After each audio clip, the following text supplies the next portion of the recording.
Let's talk about vectors and scalars. The first one is scalars we'll discuss in this case.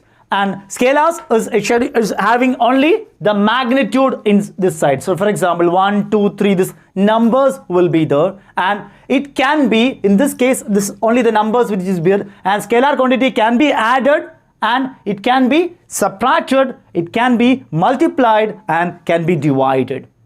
And the examples are, for this case, mass is an example of case, and speed is an example of a scalar quantity, and volume, and the remaining examples are temperature, entropy, energy, charge, work, and potential are the examples of scalars. Let's discuss vectors now.